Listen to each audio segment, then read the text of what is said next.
지난 주간에 제가 이제 말씀을 이렇게 정리하면서 여러분에게 숙제를 드린 게 있습니다. 다 기억하고 계시죠? 자신들이 없으신데 제가 여러분의 삶 속에 감사의 제목 한 30가지 이상씩을 꼭 적어 보십시오 하는 숙제를 드렸을 겁니다. 여러분 숙제 해오신 분들은 이때 나가실 때에 아마 이쪽에 보시면 이제 성미함이 있을 거예요. 아니면 거기다 좀 이런 기록해 오신 걸 넣어주시든지, 아니면 우리 안내요원들에게 전해주시면 여러분 식사하는 동안에 여러분 제가 준비한 선물을 여러분 앞에 드리겠습니다. 뭐 아주 비싼 선물은 아니지만 여러분 겨울에 여러분에게 꼭 유용한 그런 선물이 될 거라고 생각하고 제가 정성껏 준비한 거니까요. 또 안 해오시고 지금 막 설교하는데 적으시는 분이 선물이 있구나, 목사님 뻥치신 줄 알았는데 진짜 있구나 그러면서 막 지금 적으시면은 반칙입니다. 혹시 못 적으신 분은 집에 가셔서 꼭 적으시면 제가 다음 주에라도, 단 조건이 있어요. 선물이 남으면, 제가 오늘 준비한 선물이 남으면 다음 주에 드리겠습니다. 안 남으면 못 드리고, 제가 드리고 싶어도 못 드리는 거죠. 아무튼 꼭 해오신 분은 가실 때 이제 말씀을 저한테 해주시거나 우리 안내원에게 해주시거나 하시면 제가 이렇게 준비한 선물을 드리도록 하겠습니다. 숙제를 드렸는데 한 주간 저에게 두 분이 핸드폰 문자로 그 30가지의 감사의 내용들을 보내주셨어요. 제가 너무 감사하고 또 이렇게 순종하는 마음으로 하십니다 라는 그런 의미에서 저한테 보내주셨는데 너무나 감사하고, 또 그 내용이 너무 좋아서 제가 여러분 주보에 한번 이렇게 실어봤습니다. 여러분 한번 좀 쭉 읽어보시고 같은 감사로 하나님 앞에 영광을 돌리고 또 그 감사의 은혜와 기쁨을 함께 나눴으면 좋겠습니다. 우리 보내주신 분에게 감사드리고요. 또 심겨진 모든 감사가 여러분의 삶 속에 더 큰 감사의 아름다운 열매로 결실되어 줄 수 있기를 바랍니다. 그리고 여러분 30가지 감사한 모든 여러분의 성도의 삶 속에 그 감사가 심어져서 더 큰 감사로 열매 맺는 귀한 은혜와 축복이 있기를 주의 이름으로 축원합니다. 지난 주간에 또 이제 감사에 관한 말씀을 마무리하면서 제가 그런 말씀을 드렸어요. 감사한 만큼 우리 인생은 행복해질 수 있다. 여러분 꼭 이 말씀을 좀 기억하시면서 여러분의 삶을 살아갔으면 좋겠습니다. 그래서 오늘 말씀의 제목은 제가 그렇게 한번 잡아봤어요. 한번 따라해 보시죠. 감사한 만큼 행복해집니다. 정말 여러분의 인생은, 여러분의 삶은 하나님 앞에 감사한 대로, 여러분이 가진 것을 감사한 대로 여러분 행복해질 수 있습니다. 이 사실을 기억하시면서 여러분 오늘만 추수감사주일이 아니라 여러분 매일매일이 추수감사주일이 되어서 그 감사함을 통해서 여러분의 인생이 더 행복해지는 귀한 은혜를 누리시기를 주의 이름으로 축원합니다. 감사하는 만큼 행복해질 수 있습니다. 이건 뭐 제가 하는 말씀이 아니고 저만 드리는 말씀이 아니고 많은 사람들이 그런 이야기를 했어요. 인도의 시성이었던 타고르는 그런 이야기를 합니다. 감사의 분량이 곧 행복의 분량이다. 헬라의 유명한 철학자죠. 아리스토텔레스는 그런 이야기를 합니다. 행복은 감사하는 사람의 것이다. 행복은 감사하는 자의 것이다. 베레르 몰러라고 하는 아주 그러한 사람은 그런 이야기를 했어요. 가장 행복한 사람은 많이 소유한 사람이 아니다. 많이 소유한 사람이 아니라 가장 많이 감사할 수 있는 사람이다. 유대인들이 지혜서라고 하는 탈무드에는 그런 이야기가 나옵니다. 이 세상에서 제일 지혜로운 사람이 누구인가? 그는 어떤 경우에 처해도 배우려는 자세를 가진 사람이 가장 지혜로운 사람일 것이다. 그럼 이 세상에서 가장 강한 사람이 누구이냐? 그는 자신과의 싸움에서 이길 수 있는 사람이다. 그럼 이 세상에서 제일 행복한 사람은 누구이냐? 바로 그 사람은 지금 모습 그대로를 감사할 수 있는 사람이다. 그런 이야기가 나와 있습니다.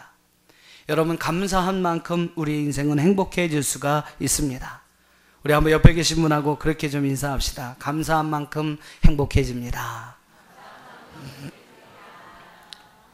사랑하는 여러분, 행복은 감사와 정비례합니다. 감사는 행복의 문을 열쇠입니다. 행복의 문을 여는 열쇠입니다. 감사는 행복의 종을 울리게 합니다. 또 감사는 행복한 사람들에게 행복은 바로 감사하는 사람들에게 흘러가는 것인 줄로 믿습니다.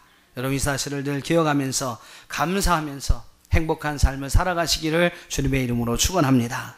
자, 오늘 함께 읽으신 본문의 말씀 시편 100편 4절과 5절 말씀은 참 짧은 말씀이지만 오늘 우리에게 하나님 앞에 우리가 감사를 드릴 때에 어떻게 감사를 드려야 하는지를 우리에게 말씀하고 있고, 또 우리가 왜 하나님 앞에 감사를 드려야 하는지를 기록하는 참 귀한 말씀입니다. 짧은 말씀이지만 우리가 어떻게 하나님을 감사해야 할지, 또 왜 하나님을 감사해야 할지를 오늘 말씀은 우리에게 깨우쳐 주고 있습니다. 첫째로 함께 살펴보고 싶은 것은 바로 우리는 어떻게 하나님 앞에 감사를 드려야 할까라는 겁니다. 본문에 여러분 4절 말씀을 좀 한번 같이 읽어보세요. 시편 100편 4절 말씀 같이 읽습니다. 시작.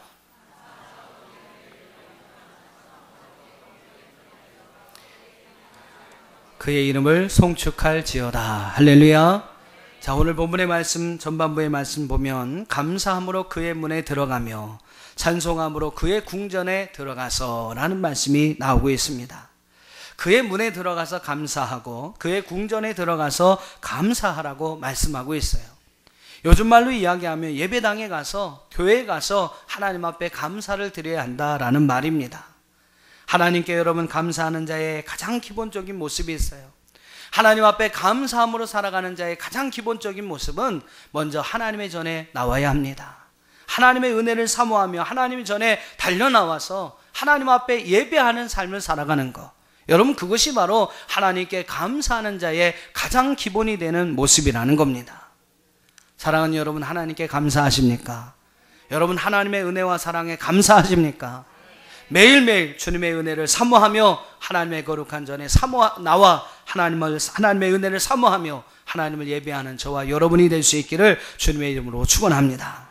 그의 문에 들어가며 그의 궁전에 들어가서, 놀라운 사실은 여러분 궁전은 아무나 들어가는 것이 아니라는 겁니다. 그렇지 않습니까? 여러분 아무나 들어가는 곳이라면 그 궁전을 지킬 병사들이 필요가 없을 것입니다. 아무나 못 들어갑니다. 특별한 사람만이 여러분 왕의 궁전에 들어갈 수가 있는 거예요. 왕의 부르심을 받았거나 아니면 그 궁전에서 일하는 사람이거나 아니면 그 왕을 섬기는 사람만이 여러분 그 궁전에 들어가게 됩니다. 사랑하는 여러분, 참 감사한 것은 하나님은 바로 하나님의 왕의 궁전으로 오늘 저와 여러분이 들어갈 수 있도록 우리를 부르셨다는 사실입니다. 하나님은 하나님의 궁전으로 저와 여러분이 들어갈 수 있도록 만인 가운데서 우리를 택하여 주셨다는 사실입니다. 아무나 주의 전에 들어가지 못하지만 오늘 저와 여러분은 하나님의 은혜로 들어갈 수 있는 자격을 얻은 사람들이라는 겁니다. 여러분 이것이 얼마나 큰 특권입니까? 저와 여러분은 하나님의 은혜와 하나님의 사랑으로 하나님의 궁전에 들어갈 수 있는 은혜와 자격을 얻은 사람들인 줄 믿습니다. 여러분 이 특권을 받은 자들로서 우리는 열심히 하나님의 은혜를 사모하며 열심히 주의 전에 찾아나와 하나님을 예배하는 자가 되어야 할 줄로 믿습니다. 바로 여러분 그 예배하는 모습이 하나님께 감사하는 성도의 모습이라는 것이죠. 이스라엘의 백성들은 성인 남자들에 한해서 1년에 3차례 꼭 예루살렘 성전에 나와 하나님 앞에 예배해야 하는 그러한 절기가 있었습니다. 언제입니까? 바로 6월절과 77절과 초막절에 이스라엘 백성들은 꼭 성인 남자라면 예루살렘 성전에 올라와서 하나님을 예배해야만 했습니다. 이것은 하나님께서 명령하신 것이고 또 하나님의 어떤 백성이라면 반드시 지켜야 할 하나님의 규례였습니다. 그런데 여러분 이 세 가지 절기가 다 어떤 절기입니까? 6월절은 이스라엘 백성이 왜 지키냐면 이스라엘 백성들이 애굽에서부터 노예로 있었을 때에 하나님의 은혜로 인하여 그 노예에서부터 해방을 받게 됩니다. 여러분 노예에서부터 해방된 날을 기념하여 감사절기로 지킨 것이 바로 6월절입니다. 77절은요 이스라엘 백성들이 첫 번째 소산을 거르고 난 다음에 그 모든 것을 추수하게 하신 하나님의 은혜에 대해서 감사한 절기가 바로 77절입니다. 초실절, 맥추절, 오순절이라고도 하지요. 초막절은 이제 모든 수고가 다 끝나고 거둬들인 곡식을 창고에 저장하면서 하나님 앞에 드린 감사의 절기가 바로 초막절입니다. 곡식을 저장한다라고 해서 수장절이라고도 부르기도 합니다. 그리고 이스라엘 백성들이 광야 40년 동안 하나님께서 그들을 먹여주시고 입혀주신 모든 것들을 기념하면서 일주일 동안 장막을 치고 그 어떠한 은혜를 기억했다라는 의미에서 장막절이라고도 불리기도 합니다. 아무튼 여러분 중요한 것은 이 세 가지 절기는 다 감사의 절기라는 겁니다. 즉 이스라엘 백성들은 1년에 3번 감사의 절기에 반드시 하나님의 성전에 올라와서 하나님을 예배해야만 했습니다. 이것이 여러분 하나님의 명령이셨어요. 그렇습니다. 감사의 절기는 여러분 반드시 하나님의 성전에 나와서 하나님을 예배해야 합니다. 예전에 보면 그래요. 교회 안 다니시는 분들도 성탄절에는 교회에 나가십니다. 뭐 왜 그런지 모르겠어요. 군대에 가면 그렇습니다. 뭐 절에 열심히 갔던 친구들도 성탄절에는 교회에 가요. 근데 여러분 이왕이면 그렇습니다. 이왕이면 어떤 성경의 말씀대로 하면 이왕이면 성탄절보다는 감사절에 더 교회에 나와야 합니다.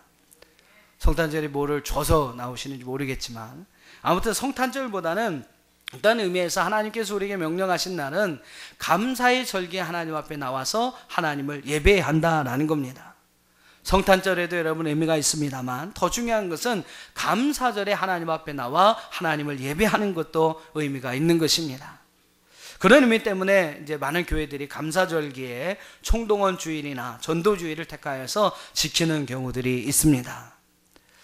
뭐 여러분 주변에 보시면 아직까지 주님을 알지 못한 분들이 많이 있겠죠. 그분들을 하나님 전으로 인도하여 그들과 함께 감사의 절기를 지키는 것, 여러분 이것이 또 우리에게 주신 하나님의 은혜요 또 하나님의 새로운 의미라는 사실입니다.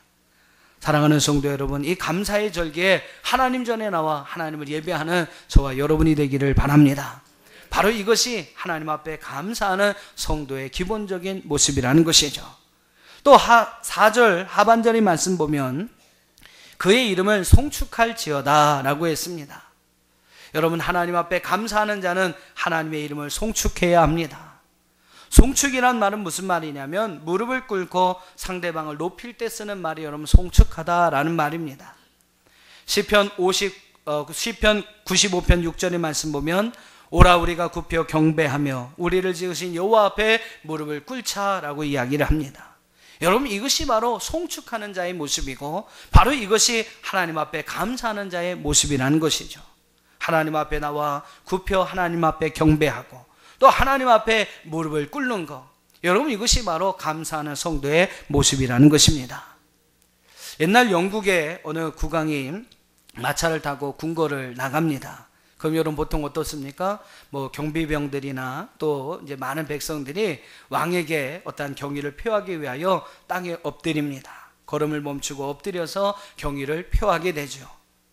근데 이름 모를 어떤 한 낯선 노인이 그것도 왕의 마차가 이렇게 지나가는데 유유히 그 앞을 쫙 가로질러서 걸어가는 겁니다. 다른 사람 다 발걸음을 멈추고 엎드려서 왕에게 경의를 표하는데 이 한 노인은 그렇게 그냥 가로질러서 싹 지나가고 있는 거예요.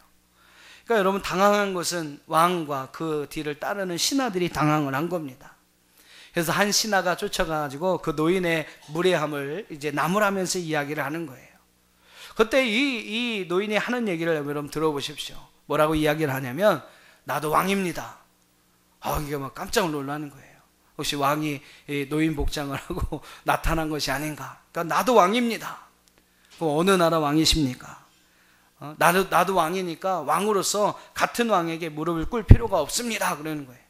그러니까 어느 나라의 왕입니까? 그랬더니 그 노인이 하는 말이 나 자신의 왕국을 다스리는 왕입니다.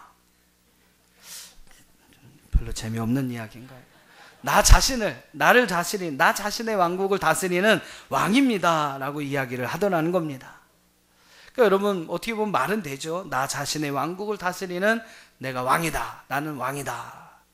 그러나 여러분 아니죠. 그 노인의 말처럼 우리 각자는 자신의 왕국을 다스리는 왕이 될 수는 있습니다. 그러나 중요한 것은 무엇입니까? 국왕은, 나라를 다스리는 왕은 국민 전체를 다스리는 또 다른 왕이라는 거예요.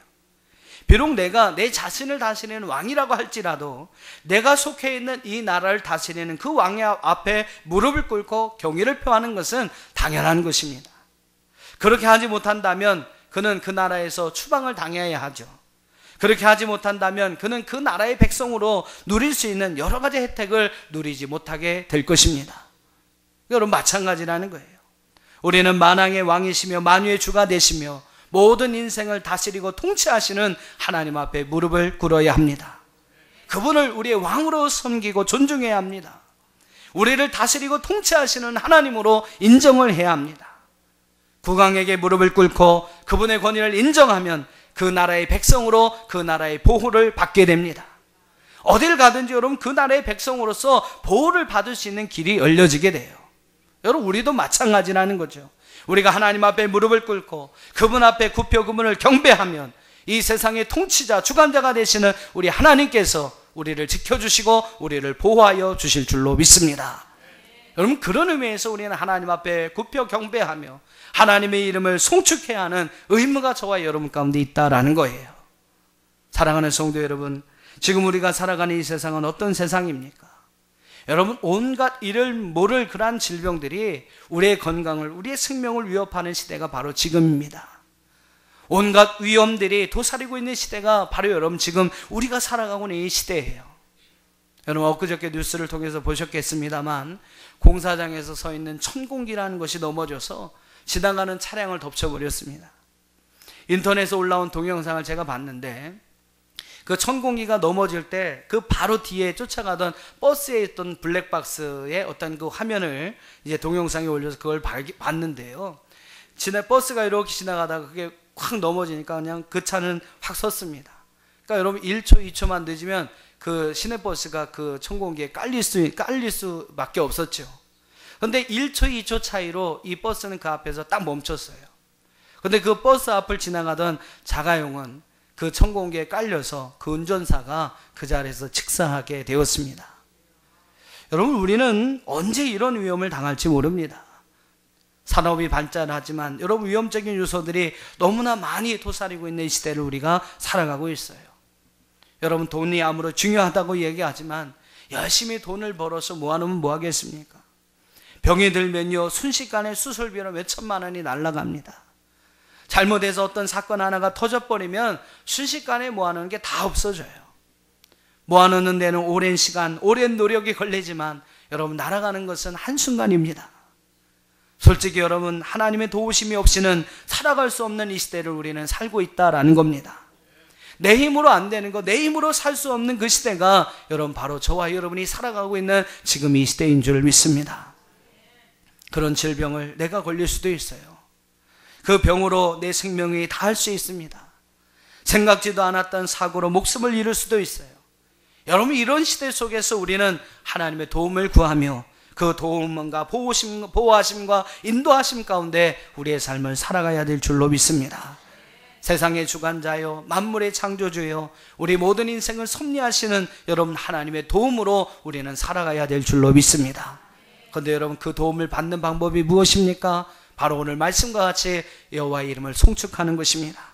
하나님 앞에 굽혀 하나님의 이름을 경배하며 그분 앞에 무릎을 꿇고 그분을 인정하며 그분을 높이며 그분을 섬기며 그분을 예배하며 살아가는 삶이 바로 그러한 하나님의 보호하심과 인도하심을 받을 수 있는 우리의 길이라는 사실입니다. 사랑하는 성도 여러분, 시편 103편 2절로 5절 말씀은 우리에게 이렇게 말씀하고 있어요. 우리 한번 같이 읽어보겠습니다. 시편 103편 2절로 5절 시작.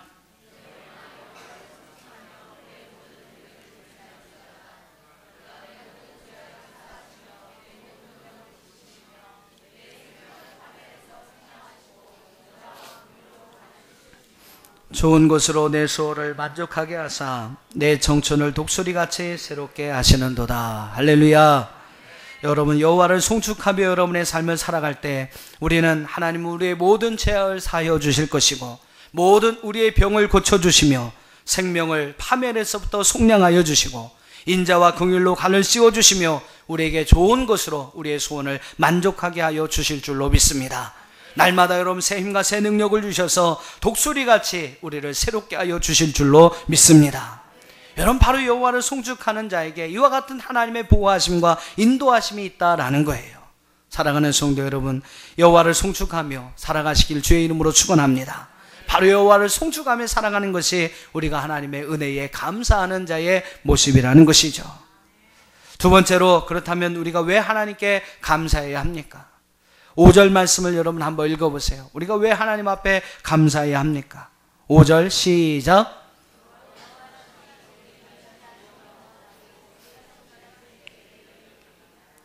자, 5절 말씀은 우리가 여호와 앞에 송축하며 또 하나님의 이름 앞에 감사해야 할 세 가지 이유를 우리에게 말씀하고 있습니다. 히브리 원문에 보면 이 5절 맨 앞에는 히브리어 키라는 그런 단어가 쓰여집니다. 이 말은 무슨 뜻이냐면 우리말로 왜냐하면 이라는 뜻입니다.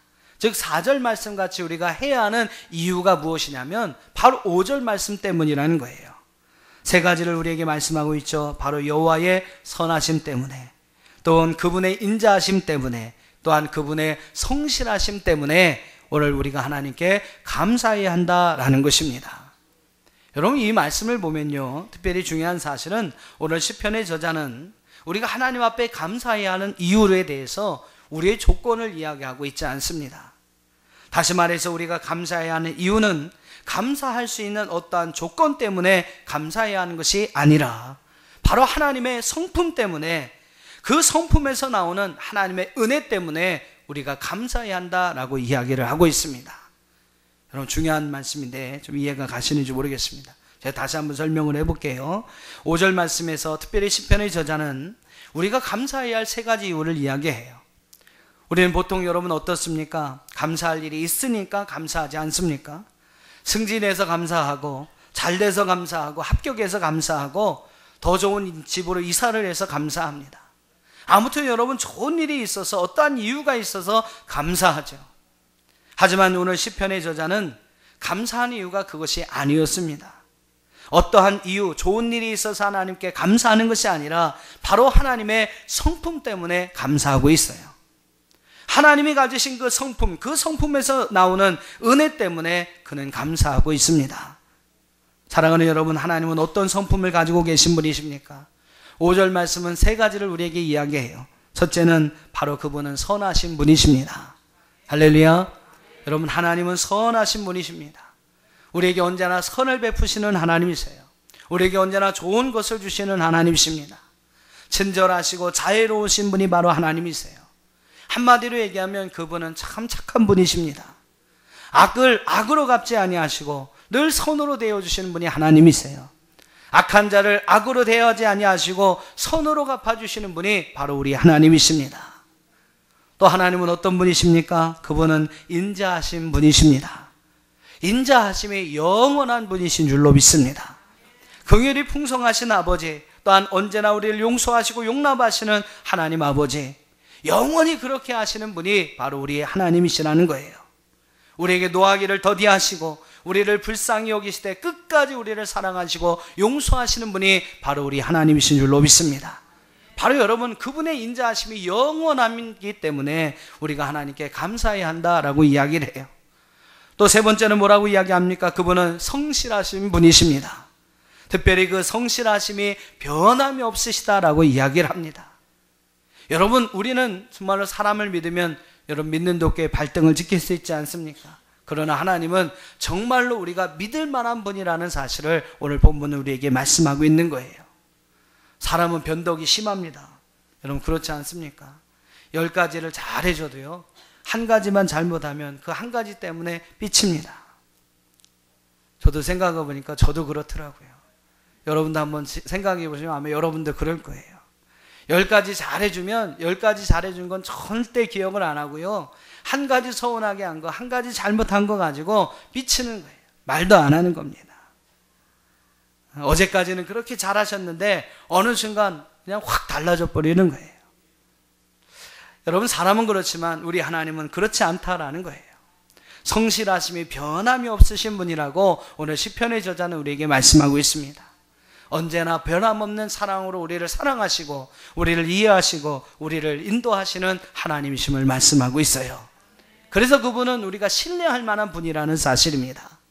사랑하는 성도 여러분, 하나님은 선하시고 자비가 풍성하시고 인자하심이 영원하시며 성실하심이 변함이 없으신 분인 줄 믿습니다. 그 하나님의 성품, 그 성품에서 나오는 그 하나님의 은혜 때문에 우리는 감사해야 합니다. 감사의 이유가 나에게 주어진 조건 때문이 아니라는 거죠. 우리 하나님께 있음을 믿으시길 바랍니다. 우리는 선하지 못합니다. 우리는 인자하지 못합니다. 우리는 신실하지 못합니다. 성실하지 못합니다. 그러나 우리 하나님은 선하시고 우리 또한 인자하시며 우리에게 성실하신 하나님이십니다. 우리는 그 하나님 때문에 살아가는 것이죠. 부하의 부인을 겁탈하고 그것도 모자라서 부하를 전쟁터에 가서 죽게 한 다윗이 있습니다. 그러나 여러분, 그 다윗도 하나님은 선함으로 그를 선대해 주셨습니다. 그리스도인을 잡아서 옥에 가두고 그들을 죽음에 이르게 했던 그런 일에 현안이 되어서 찾아다녔던 사울이라는 청년을 하나님은 만나주시고 그를 용서하여 주셔서 하나님을 전하는 복음의 도구가 되게 하여 주셨습니다. 스승을 배반하고 저주까지 하면서 배반하였던 베드로라는 사람을 택하여 초대교회의 큰 기둥으로 세워주시고 그를 통하여 하나님의 큰 역사를 이루어주신 분이 바로 주님이신 줄 믿습니다. 살인하고 도망하였던 모세를 하나님은 인자함으로 받아주셔서 그를 통하여 이스라엘 백성을 이끄는 영도자, 지도자가 되게 하신 것도 하나님이십니다. 자기 목숨을 살기 위해서 아내를 자기 누이라고 거짓말로 속였던 아브람, 2번이나 속였던 그 아브람을 통해 복의 근원이 되어 이스라엘의 민족의 기본이 되게 하셨던, 복의 근원이 되게 하셨던 것이 바로 여러분 하나님이신 줄로 믿습니다. 여러분, 바로 그 하나님 때문에, 그분의 선하심과 인자하심과 성실하심 때문에 우리는 하나님 앞에 감사해야 할 줄로 믿습니다. 예수 그리스도를 십자가에 못 박음으로 우리를 구원하여 하나님의 나라에 들어가게 하신 그 하나님의 은혜를 감사해야 될 것입니다. 우리에게 은혜를 베풀어 주셔서 매일매일 하루하루 기쁨의 삶을 살아갈 수 있도록 우리를 인도하신 그 하나님 때문에 우리는 감사해야 될 것입니다. 그 하나님 때문에 우리는 감사하며 살아가야 해요. 여러분, 앞으로의 모든 삶이 정말로 그 하나님께 감사하는 삶이 될 수 있기를 주님의 이름으로 축원합니다. 그리고 그 감사함을 통해 여러분의 삶이 더욱더 행복해지는 복된 삶을 살아가시는 저와 여러분이 되기를 주의 이름으로 축원합니다. 다 같이 기도하겠습니다.